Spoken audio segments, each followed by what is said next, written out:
I was driving down the highway, not knowing what the next steps were, but knowing I couldn't stay in the relationship that I was in. That was the beginning of a 2-year custody battle. And at the end of that, the unimaginable for me happened. I lost custody of my son. The pain when I woke up the morning after he was gone was beyond bearable. Like, I didn't know how I was going to get through the next 10 minutes, but I was somehow, with a court order, supposed to just get on with life. I couldn't go into depression and expect him to survive. I had to live, so he had an example to follow and see. I'd been in ministry and had been working with a lot of young adults and walking them through dating, marriage, and all of a sudden I found myself in a season where I'm separated and my wife saying, I want a divorce. How did I get here? Like, I would not have ever pictured myself to be in that situation, finding myself homeless and not having a place to put my kids to bed at night. I knew I was not going to live if I didn't pursue getting healthy. So you become whole individuals. What did it look like to all of a sudden bring that together and become one? Well, I would say the first thing. Some people rebuild their lives once. Garth and Melanie built their lives twice. First individually after deep brokenness, and then together as a blended family that looks nothing like the past they came from. Their story is proof that healing is possible, wholeness is possible, and freedom is possible, even after everything else falls apart. Thank you, Garth and Melanie. Today I get the honor to sit beside both of you. And you've had both a tremendous impact on my life, as well as I know so many other lives. You run Your Limits Lifted, where you're coaching individuals of how to bust through the limits that they have on their own lives. But I think what's incredible is the story that you have of how you've done that in your own individual lives first, and then can really lead from that personal experience of how do you grow other individuals. Garth, you and I used to work together, and there's so many fundamental principles that I learned in that early spot of my career, which has been able to just exemplify me and push me much further than I ever anticipated. So I feel like I got a degree from you. So the Garth University, you can get the accreditation somewhere. And Melanie, just your constant reassurance. You just bring so much peace to situations. And I remember sitting and having conversations with you a handful of times, and just the peace that you have. So I'm really grateful that you're both here and excited to continue learning from both of you. Thanks, Andrew. It's a privilege to be here, and we're excited to share what's on our heart and our story. And both of you, you're obviously grandparents, you have children, husband and wife, you do ministry together, you also run business together. There's a lot on the go. What does this season of life feel like right now for you? I think it feels full. Yeah. There's lots of facets to it, and we're building a lot of things. We're enjoying our family. And sometimes when you're building, you don't fully know what you're building. And things have come our way that we never had on a vision board or as a goal. But as you take one door that opens, it's amazing how other doors open and things come together beyond your comprehension or effort. How about for you, Garth? What does this season feel like? It feels like we're just kind of along for the ride a little bit. And, as we are stepping into our purpose, and that purpose being defined a little bit more and a little clearer, it is just kind of moving forward, taking on the new things that are coming and letting go of the things that no longer kind of fit or match or serve us in those ways. And really excited. Yeah. Just excited about what's coming. I want to backtrack just to give everyone perspective of where your life has come from and where you are now. And something I really appreciate is you both lead with authenticity. You're willing to be vulnerable and have those conversations. And I know that a chapter of the life was some brokenness on both ends individually. I'm wondering if you'd be willing to share a bit of what that looked like and the redemption process individually first. Sure. I think my brokenness happened before Garth's. I got married at 21, and by 27, I was driving down the highway, not knowing what the next steps were, but knowing I couldn't stay in the relationship that I was in. And we were married, we had a 2-year-old son, and that was the beginning of a 2-year custody battle. And at the end of that, the unimaginable for me happened. I lost custody of my son. And the pain when I woke up the morning after he was gone was beyond bearable. Like, I didn't know how I was going to get through the next 10 minutes, but I was somehow, with a court order, supposed to just get on with life. And so I was in a really dark time, a period of really survival, and had to really rebuild myself from the inside out, although I didn't know that in my darkest time, but definitely was broken. And so I think a lot of people, unfortunately, encounter that in their life. But the unfortunate part is they stay in that survival mode. They stay in that brokenness. You said for yourself, you needed to work through that, even though you didn't know that you needed to work through that at the time. What did that battle look like? Well, there were 2 pivotal decisions that changed everything. And so the first one happened about 2 weeks after I left my marriage. And I came to faith, came to believing faith in Jesus. And I had grown up believing in God, but not knowing he was a personal God, actually not thinking there was any way for me to be right with God. So I just saw him as a judge waiting to see me do something wrong so he could punish me. And I had a revelation of his love for me in that really vulnerable time. And so it brought hope that sustained me through the season of destruction I was about to walk through. And I don't think I would have made it if I hadn't put my trust in him with my life at that point. I think it just would have been impossible. And fast forward a few years, I had my feet under me.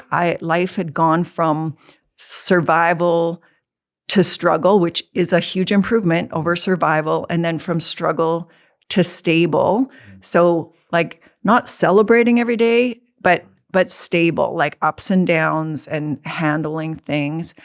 And I was invited to a workshop, and the second day of the workshop, the person facilitating just seemed to be reading my mail. And she started talking about bad things have happened to you. It's been unfair. It's been unjust. She began to talk about the pain, and my heart started to beat fast. My mind started racing. Maybe she can help me stop the pain, because I was stable, but I was still hurting every day. I still woke up every day feeling punched in the stomach when I remembered my son's not here. He's not here today. He's not coming tomorrow.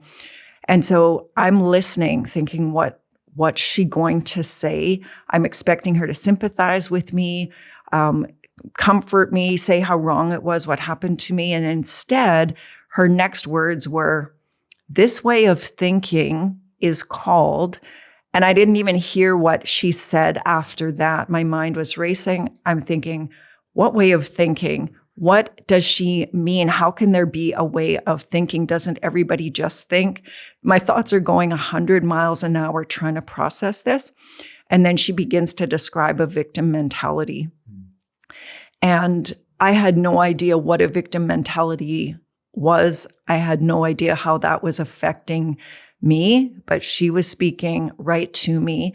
And it actually brought hope, because I went, if my thinking is the problem, I can change my thinking. And that was the best news I had received in a long time.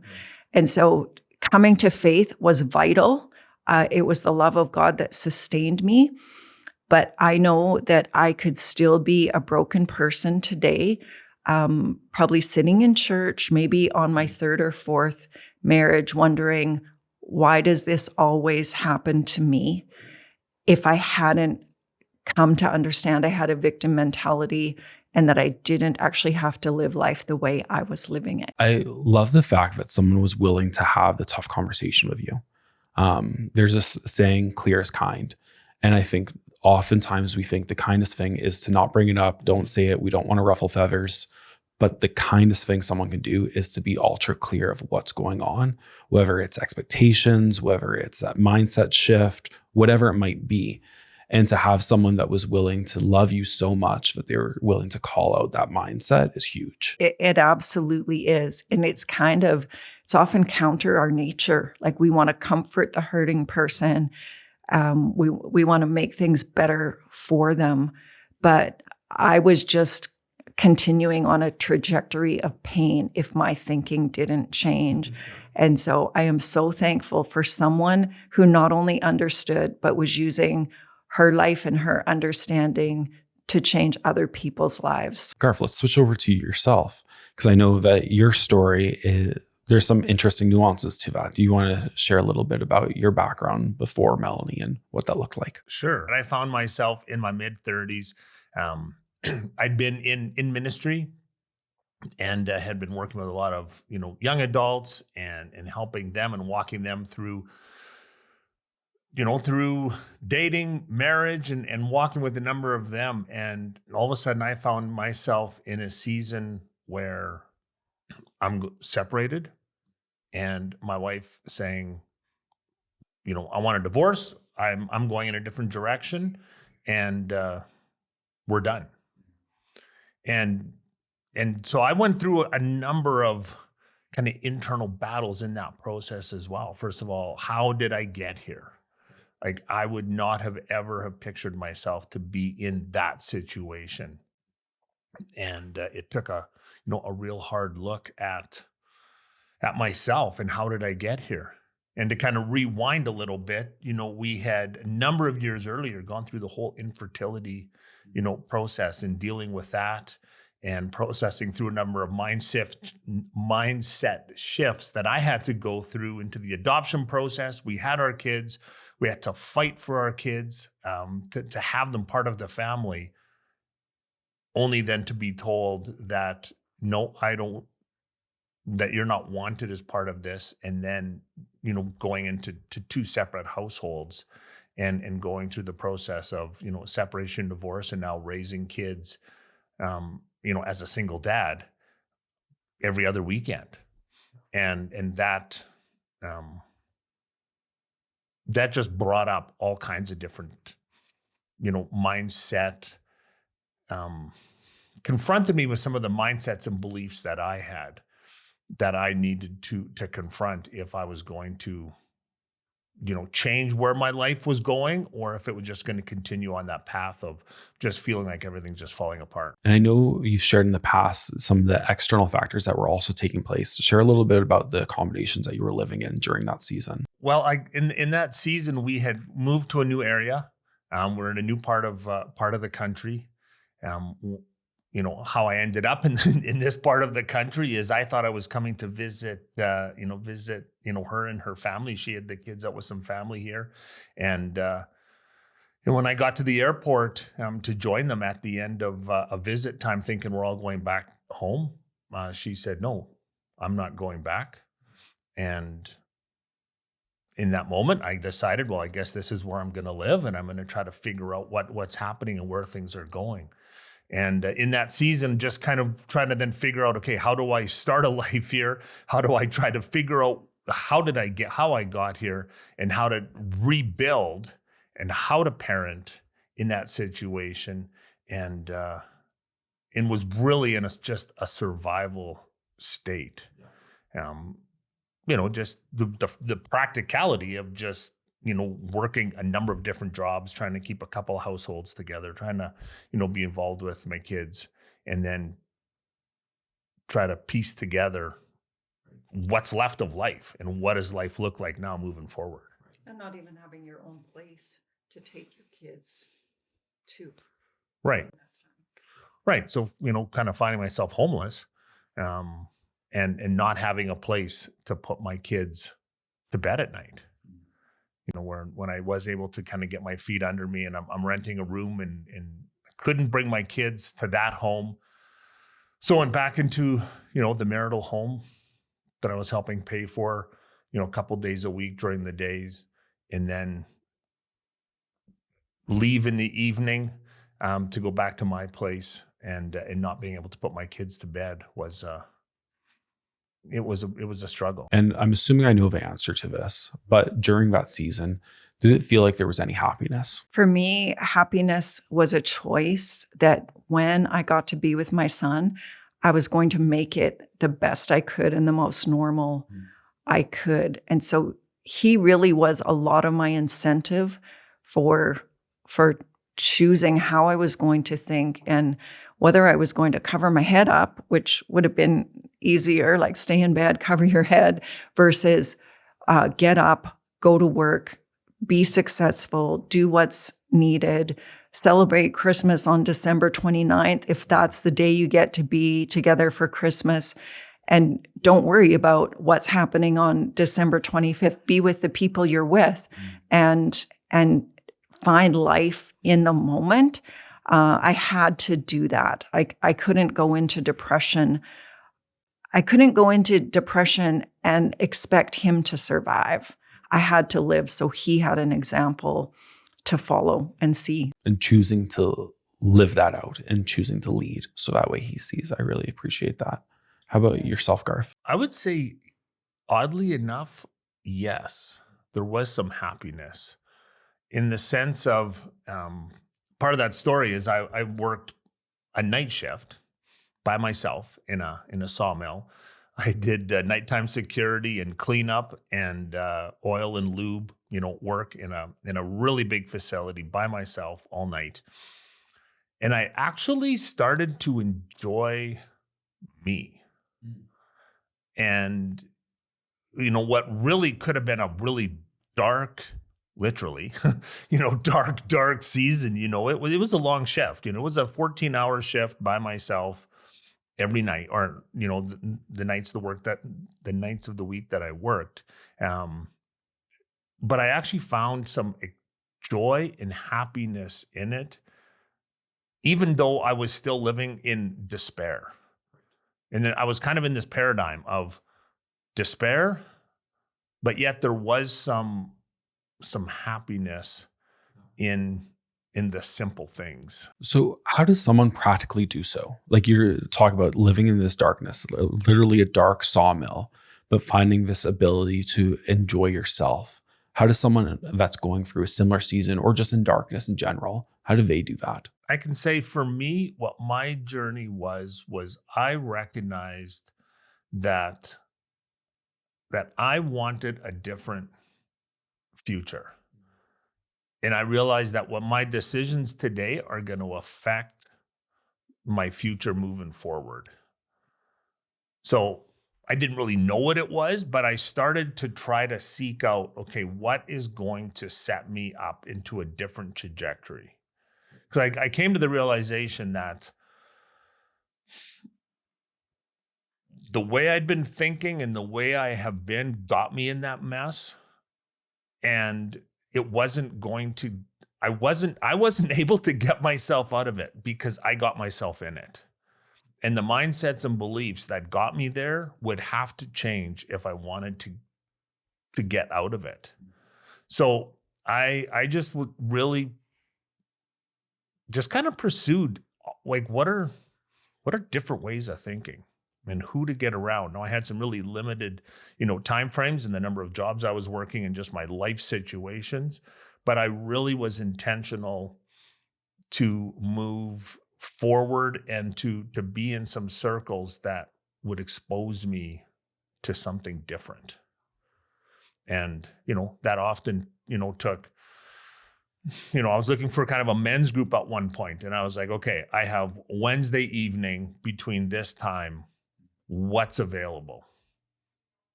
And it took me, searching. It was an hour and a half drive. Well, not quite an hour and a half, but an hour drive that I had to out of my way, completely not in my community, completely in a different spot. But I decided, okay, I got to make that trip every week because that's the window of time I have. And those people, I think, have something that will help me in that season. And I love the fact that you were pursuing intentionality, even if it came at the cost of comfort, because comfort would have been just staying at home and doing whatever else you wanted, but you knew that you needed something deeper. And so there was this intentionality behind, I'm going to drive out of my way to pursue individuals that have what I want, and how can I glean that off of them? And I would even correct you to say, I don't even know if comfort, because I didn't feel like I had comfort. Fair. Yeah. Like, at that season, after kind of I moved out of that one room and it's okay, now I need a place to live. And I had a very short window of time to make that change. So I bought an old condemned house trailer. And it was okay, I'm going to fix this thing up. And it was like, I was either fixing up the house so I had a place for me and my kids, or I was working, or I was driving somewhere, once a week to be a part of some sort of, group that was going to help me in my own growth. And survival was kind of comfort. Like I was going to die. I knew I was not going to live if I didn't pursue getting healthy. Walk me through both of you. You go through this season, you're rebuilding your lives. You said finding faith, finding someone to call you out on your mindset. For you, Garth, it sounds like it was primarily just that mindset shift of how do I choose a positive mindset throughout this? What was that journey to become whole again as individuals? One of the things, even following what we've already just shared, but choosing who we were around was critical. Like misery loves company. Yeah. It's really easy to find somebody with the same trouble as you have and feel understood. I deliberately chose healthy people to be around.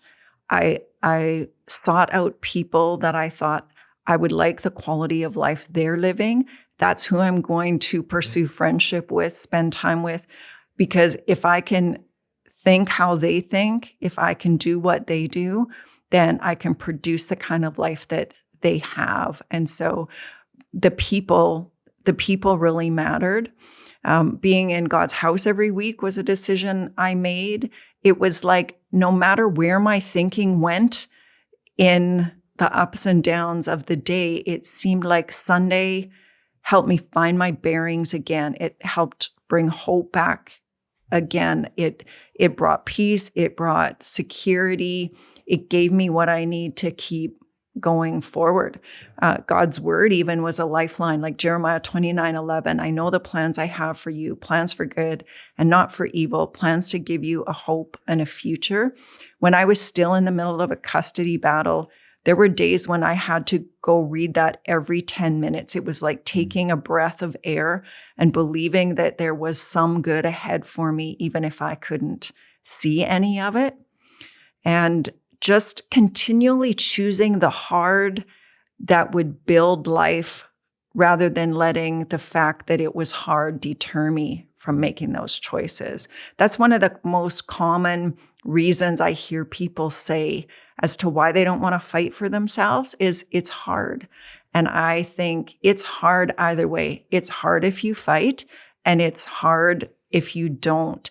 And so why not put your effort into the hard that's going to produce a change on the life that you want? And I'm assuming during that season is when you wrote I Don't Think So. Yeah, I wrote I Don't Think So. I published it in 2013. And I was fairly whole at that point. And I didn't even feel like people needed to hear my story. Like I didn't need people to know. But I think that when you're going through hell, you should keep on going. And when you get through to the other side, you should turn around and reach back and take the hand of somebody who is where you've been and help them through too. And so I wrote I Don't Think So because I wanted people to have a step-by-step guide to go, this is how I rebuilt my life. This is how you could rebuild your life too.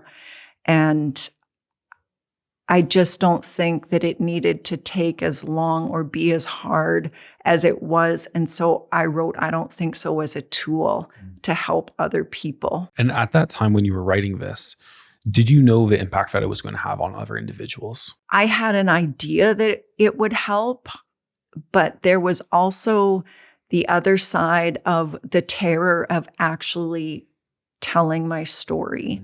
And when when I actually met with the publisher and he said, yes, he was going to publish the book, I went home and went fetal position. Like I shut down.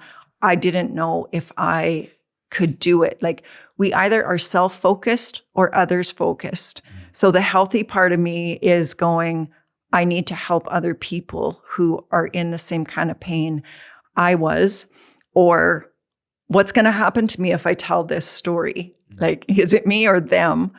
And I had to get through the personal fear so that I could make a difference for others, because it really wasn't about me. And it's all about using our lives on purpose to change other lives. For individuals that feel like they have a story to share or those elements, but they're afraid of that perception of others, but they know that there's been something influential in their life that could help other individuals, how do they break through that? I think it can break through just in practical ways. Actually, what was the breakthrough for me between knowing I had a story and actually starting to write was a practical conversation with someone who knew what they were doing, who asked me questions like, so if you were talking to yourself today, you're sitting across from someone who's gone through a divorce, gone through difficult times, they might have their kids, they might not. What's the first thing that you would tell them? And I gave her my answer and she said, okay, and after that, what's the next thing that they should do? And I told her, and she just kept asking questions. And when we were done, she took the piece of paper she'd been writing notes on and turned the paper around, put it in front of me, and there was my chapter outlines. Mm-hmm. And so it was really simple in my mind of the things that I had learned and processed that I needed to share. It just was overcoming the feelings of, oh, it's my story, it's me. What are people going to think? How do I say this or how do I say that? You really have to understand there's purpose beyond your own reputation or thinking that the only reason for you to exist is to have everyone's approval and making sure you don't ruffle any feathers with something that you say. I love that purpose beyond your own reputation. I think that's so powerful because we get so caught up in reputation. We want to make sure that everyone knows that we have the nicest car, we wear the nicest shoes, whatever it might be. And we curate our life to look like it's about reputation, but then we often forget the purpose. Garth, how about for yourself? What did it look like to become a whole individual again? Well, I think first part of it was just starting to like myself and enjoy myself. In that season of working by myself,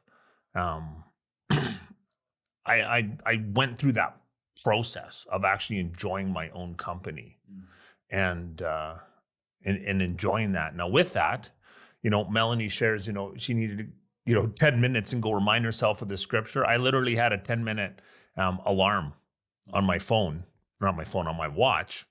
And it would go off. And because it would be like, okay, I don't know if I can make it the whole night, but I think I can probably make 10 minutes. And I would usually go the first different chunks, 2 hours like that, then go like, no, okay, I think I can handle the rest of the evening. But it was just looking at short chunks of time and going forward one step at a time. And then it was really just being okay of who I was. And that was a real shift for me because of kind of my other roles and some of the internal struggles I had. I kept them to myself, because of pride, and didn't want to,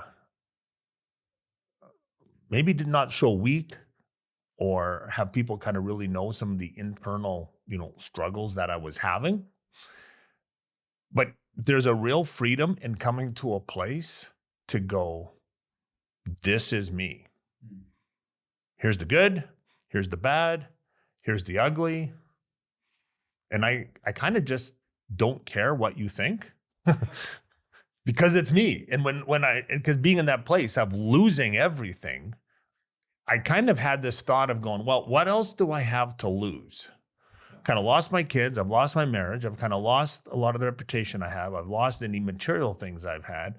I've kind of lost a lot of hope. I've kind of lost, and I kind of was like, so I really have nothing else to lose. So let's just keep living. I hope you're liking the episode so far. I just want to take a moment to let you know about something I think is going to make 2026 unlike any year before. If you've got big goals but no clear plan, I made something for you. I put together a 3 guide called the Ultimate Goal Setting Framework, the exact system my wife and I use to turn big dreams into real results. You can download it for free. The link's in the show notes. Start building goals that actually move your life forward. Now, back to the episode. When I think of yourself, you've always been so open and vulnerable. And I think that openness creates openness. When someone is willing to lay themselves on the table and show like, hey, this is truly who I am, people don't tend to run away. They tend to lean in and they tend to take that reaction and say, okay, how do I model that as well? And I know for myself, that's been really freeing of having someone that's being willing to be open, and I can be open and as well. And there's no judgment. I've called you countless times of different things that have gone on in life, and just knowing that you're going to be that clear voice that brings direction where it needs to bring direction, but also not bring judgment and condemnation when there could be an easy case for that. So I think that's something that both of you do extremely well. Thank you. Curious. So you've become whole individuals. What did it look like to all of a sudden bring that together and become one? Well, I would say the first thing, so that kind of, even just what I just shared, kind of led us to you would have loved our first date. I love first date stories. It was kind of a blind date. And so we sat down in the coffee shop in the evening and did the pleasantries. I don't even know what we talked about. Was it 5 minutes? It was very shortly into the conversation. And I just looked at her and said, okay, here's the deal. I'm divorced. Highly romantic. Yes. Yeah, I was just going right for the heart. I'm like, okay, I shared an overlap of the divorce. I shared an overlap of, my kids, the situation with my kids, my financial situation, some of my dreams and visions, some of like just life. But it was kind of like, so I'm divorced. My kids live this far away. Every other weekend I'm driving to get them. They're with me. This is how old they are. Financially, this is what it means supporting them and the household that they're in. And if you're good with that, that's fine. And if you're not, let's just enjoy coffee and continue on our own separate ways. It's all good either way. Because I knew I was going to be okay regardless. Yes. And that was kind of that place of my healing and how it affected that process was like, you know what? I'm going to be okay. If this happens to go somewhere, great. But I will be okay. If I've gone through and to where I am today, I'm going to be okay. And again, not needing to, to kind of impress her, woo her. It was just like, this is me. And then she surprised me and she said, okay. And then she laid down some of her things. She said, okay, I have a son, that's married and I could be a grandma anytime. What do you think? And she kind of laid on her situation. Then we had a great evening. What did it feel like, Melanie, to have someone just be that open and vulnerable and say, this is my life in a nutshell? What do you think? Like, what was the thoughts going on in your mind? I'm not really sure why this makes me feel really emotional, but I was in a place of, I knew it was better to be alone than with the wrong person. Yeah. And I think it was just a relief probably to be able to just be open and honest and go, this is what I bring to the table. This is what he brings to the table. If that doesn't mix, we're both free to just walk away. Like, we didn't need each other. We were both okay being alone. I had been single for almost 20 years. And I think probably just the honesty was what actually helped us to be able to move forward fairly quickly. We actually got married 147 days after we met. Who's counting? I just came across that in a card I found that I wrote Garth back when we were engaged. But we didn't give ourselves the luxury of falling in love with each other and then asking the hard questions. Neither of us needed any extra baggage or pain. And we also didn't, our kids were both very important to us. So we couldn't bring someone into our worlds knowing that our kids' well-being would be compromised by the other person. So let's talk about that, the dynamics of the blended family, because I know that that's quite an interesting play. What did that look like to merge these family units together, where individually you've worked so hard to become whole individuals? Now you're coming together and you're figuring out your own dynamics, plus family members. What did that look like? So we kind of laugh through our experience. A blended family is not at all like a smoothie. It's more like oil and water. And you're putting it together, and if you want it to blend, you just keep stirring. But the moment you stop stirring, things are going to start to separate. So you want it to stay blended, you got to keep stirring. Meaning, it was really, really hard. It was hard. It was hard. And I was completely blindsided, like thinking that a blended family was a thing, thinking, in a sense, you think you're getting a second chance. I imagine the Brady Bunch. Yeah. And as time passed, I realized Garth and I love each other and we're happy to be together, but nobody else was looking for another person in their life. Like his kids thought their family was complete without me. And particularly for his daughter, there wasn't room for anybody else in her world. My son was older and already married. Him and his wife were in their 20s, and they're both really open-hearted. So that side was much easier, but it still wasn't easy in a sense of like having family dinner and just trying to get people to connect, even in conversation or playing a game or just ordinary family things. So having a blended family has been a real challenge. We've persevered with that. And of course, we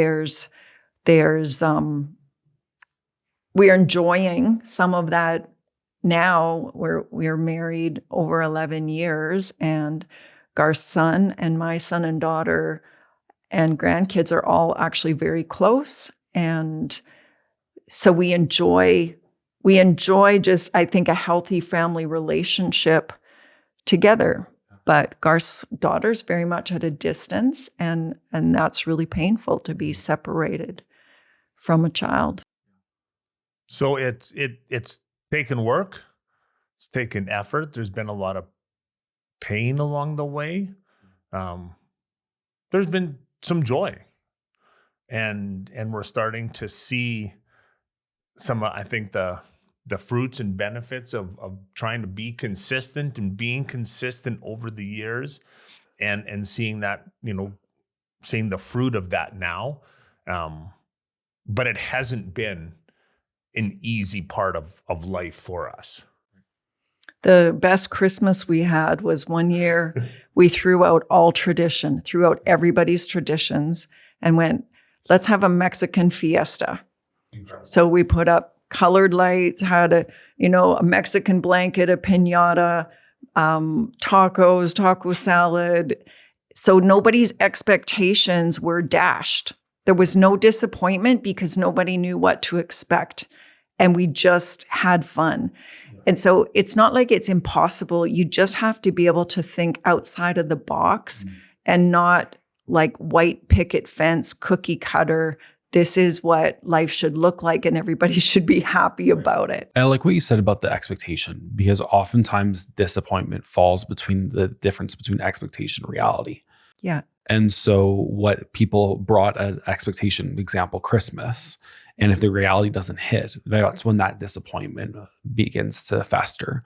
What other, like one or two things would you say would be beneficial for someone that has a blended family that they can take and try to implement to create more unity? I would be, if I had a repeat, I would move Garth more towards still doing one-on-one things with his kids instead of us trying to build everything together. I think that was just a mistake. We were doing our best, but in retrospect, it would have been better for them to still feel like their relationship with their dad was a thing, not just a relationship with their dad and this new person. And I'm not saying they never had one-on-one time. I just would give the blended thing much more space. How about for yourself, Garth? No, not really. I think one of the things that I've learned in life is we can always look back and think what we should have done, but we don't know what we don't know. And we have to give ourselves grace in the moment and also when we look back. Like we didn't know. So we did the best that we did. And then we can learn from that. You know, it's important to evaluate, adjust, and then move forward, and evaluate, adjust, move forward, pivot, keep going in the same direction if you need to. But just to realize that life happens for us and it doesn't just happen to us. And to reinterpret even just some of the negative experiences, because everything can kind of work together, for us. Even Andrew, you'll find this funny, but some friends have a home at the lake, and they gave us their place to use, and so we went there for the weekend with the kids, and we tried a week. They were in their teens, I guess, at the time, and it was just sheer hell. They were not happy to be there. They were bucking everything, fighting everything. And we finally packed up and just went home. It was really, really awful. And I think it ended with Garth's daughter getting in one of the vehicles to make sure she could ride home with him. And on the way home, she was telling him that when she gets married, I will not be coming to the wedding. And so you have these things that you think are a complete failure. But the next summer, Garth's son says, "Are we going back to the lake again this year?" And you're probably thinking, what are you talking about? I looked at him and I'm like, dude, no.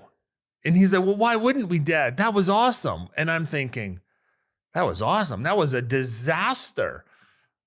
And I don't know, he was probably 17 at the time then-ish. And it was just... It was shocking to think in his mind we had a good time. And his interpretation of what, and even his reflection of what it was like. And so they maybe don't always think it's as bad as you do as adults when you know what could be. Well, and I think that often of the moments that you create, you don't know how everyone else is perceiving that. You might think that something you're knocking it out of the park. But again, going back to that perception piece of what does the other person perceive as taking place otherwise. And with your son of just, he had a great time. Yeah. Sure, there might have been some fights, but who cares about that? We were by the lake and just having a blast. So I think that's an important thing, especially as parents, to realize that you don't know how this is going to all stack up until it's happened. Yeah. And then you can also think, well, that happened because we're a blended family. But maybe it didn't. Maybe the first marriage family 4 doors down was having the same thing. Like, no family is perfect. And so you have to give yourselves grace. There's every family has challenges. Like, the world is not perfect. And we have to just be able to do our best, take it as it comes, learn from what should be a lesson, and keep moving forward. Let's pivot now, because on top of all this, you also work together. You run a few different things. So why don't you share what your business is, and then let's unpack that a little bit more. So our business is called Your Limits Lifted. And what we do, in a nutshell, what we do, and we have discovered this in ourselves individually and together, that our gift, our purpose, our superpower is to help bring order. And we help bring order to people. And so we do that through coaching. We do that through workplace chaplaincy. And we do that through some CRM and some technical solutions for small businesses, in helping, either bring order to their processes, to their systems, to their mindset, to their thinking and their finance. We've kind of touched it in a lot of different areas, but really it's helping people establish order. Yeah, and primarily order is based around our mindset. Like, we both changed our mindset so dramatically, and seen how when we change on the inside, it's that creates the change on the outside. Like, where a lot of people think they're waiting for their circumstances to change so that they can be okay. We know that's not the order that it happens in. But so everything we do, even though it has very different brands or packaging, it all at the foundation deals with how we think, our limited thinking, changing that limited thinking, and just creating a greater level of freedom to be and do the things that are on our heart to do. Because the way, kind of like Your Limits Lifted, the way we lift our limits is by shifting our thinking. And that's kind of the process that we help people walk through. And I think there's something so impactful of you've walked that. There's often people that are in whatever industry it might be, but they haven't actually experienced it themselves. Like, I think of myself in the financial services. I remember having $60,000 of debt and how crippling that feeling was, and not sure, are we ever going to pay this off? Am I a failure? Like, did I do a disservice to my wife? And then being able to walk through that and feel the freedom on the other side, and then being able to teach other people what to do with their finances, that is one of the most incredible feelings. And so I can only imagine for yourself of walking through, how do you become whole again? What does this look like to have your limits lifted, and to be able to instill that into others must just be such a huge impact. Yeah, because who we listen to matters.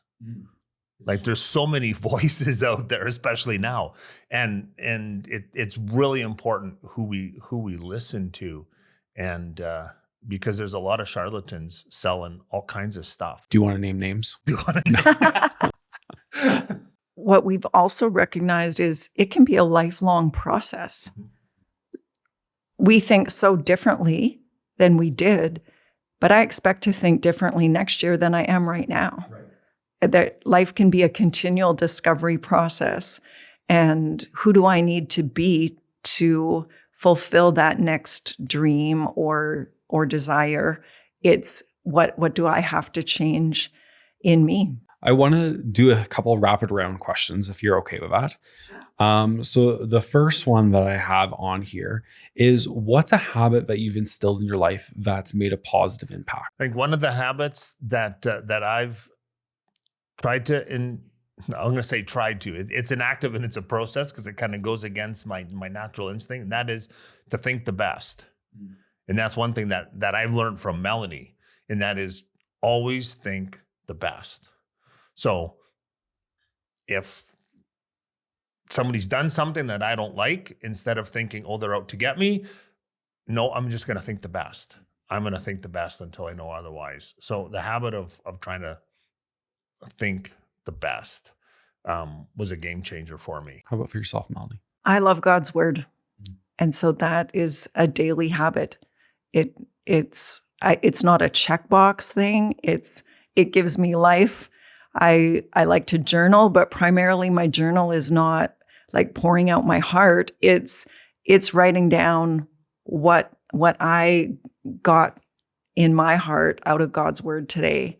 And I can go back at any time and flip through the pages, and there's still life and inspiration in it for me. And so that's just part of who I am. What's one book that's impacted your life? T.D. Jakes' Daddy Loves His Girls. It's hard to even find now, but when I was so broken, I read it and I thought to myself, how could a man even know that a girl has these thoughts? And I wept through the book most of the time. It just helped me connect with God's heart and know that He really did love and understand me and see me. And it brought a significant measure of healing just by hearing those words that were like a dad's voice speaking straight to my heart. I had a good dad, but not really an emotionally available dad. So I didn't hear those things from him, and I needed them in my heart. How about you, Garth? What's one book that's had an impact on you? There's several different books, and they're all kind of running through I'm kind of going through my bookshelf that we just actually organized last week, and trying to run through them. But so there's different ones in different seasons that have been kind of life-changing. But one of the more recent ones is, and I don't even fully remember the title, so you're going to have to edit this part out. Access Granted. Is it Access? Is that okay? Because I was thinking of the subtitle, and that is Access Granted by Steve Holstrom. And that has brought me through another mindset shift of how I view myself, spirituality, my relationship with Jesus. And it has opened a whole different world to me. What's one quote that you hold on to? I mean, I did share the one earlier. When you're going through hell, keep on going. Mm-hmm. When you get through, reach back and take the hand of someone who is where you were and help them through. How about yourself, Garth? There's so many different ones, but probably things have to change in us before they change for us. Before we land the plane, what does happiness look like to you? Happiness is being present and finding the joy and the richness in the moment. We have today, like we have the moment we're in right now, and there's so much around us, and we can focus in on what we have and what's available to us, or we can always be looking down the road. But happiness to me is in the moment. What I did with my grandkids this morning, what we'll do later this afternoon, it's taking advantage of the moments that you have rather than just thinking, when I get this or when I accomplish that or when I finish this, then I'll be happy. Happiness is a daily experience. I don't think it's stored up somewhere waiting for us to enter into the season of happiness. It's just here and now for the taking. And that's what I think happiness is. Garth, how about for you? What does happiness look like? I would say very similar. Although there's certain environments that just set the tone for it. So I would, without repeating what Melanie shared, it would be that, but then putting it on a mountain stream with a fly rod all by myself, or on my motorcycle going through the mountains in my helmet, taking it all in. Or sitting on a frozen lake with an ice fishing rod and just taking it in the moment. So it's taking in all the different spaces, but the environment can just really create that extra piece for me that just raises that happiness to a whole nother level, kind of just like the perfect storm, bringing it together. But it's a mindset.